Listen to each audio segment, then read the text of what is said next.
The CBS 19 Sports Report, sponsored by Jack in the Box. On this week's Where Are They Now, we've got a good one. Longview native turned starting quarterback of Georgia Tech, Haynes has led his team to upset two top-ranked teams. First it was Florida State and most recently Miami. He's been representing for the Lobos.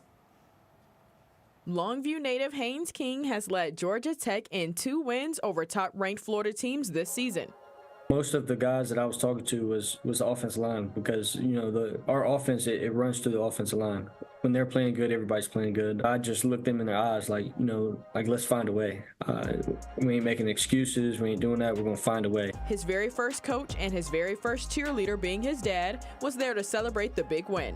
So when everybody rushed the field, he did it the smart way. He was like, you know, I'm not going to miss him this time. So he hauled tail to the entrance to our locker room. He knew I was coming that way instead of trying to find me in the middle of the field, get bombarded and can't find me, you know.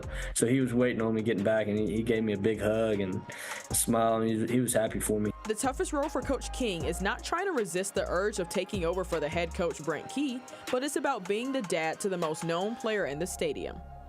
It's never an easy task, whether it's high school or college, you know. And in high school, he and I were on the field together, and you know, all the chirping in the stands I didn't hear, you know. So now you sit around it, you kind of just you have to grin and bear it sometimes. It's never good enough. They get too much credit, too much blame, you know. But that's part of the territory. He knew that when he signed up to play quarterback. In his very first year with the Yellow Jackets, Haynes threw for over 2,800 yards and 27 touchdowns. He was one of only 2 Power 5 players with those stats, the other one being the Heisman winner, Jaden Daniels. It's more than just the name on the back of my jersey, you know. It's my family. It's the whole community that I came from, Longview, East Texas, just Texas. The legacy he's going to leave behind, I think, is going to be one of toughness, playmaking ability, great teammate, very coachable. It's a team over self every time. He's not big-headed. He's very humble, and he better stay that way, or his mom and daddy whip his butt. I may have to grab something, pick it up, but I'll whip his butt with something. With the rate Haynes is going in right now, we might just see him playing on Sundays, but he'll always be a Longview Lobo first.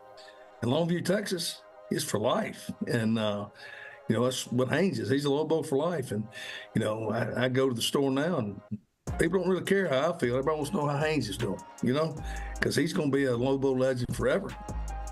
Well, now he's becoming a legend in Atlanta, Georgia. He is making a name for himself, representing Beast, Texas, of course. And I love what his dad, John King, which I love John King, and what he had to say just about, you know, they're the first to, you know, get the credit and then also the first to be blamed. But obviously credit is due for him and the success that he's had. Yeah, and he's handling it well. He is.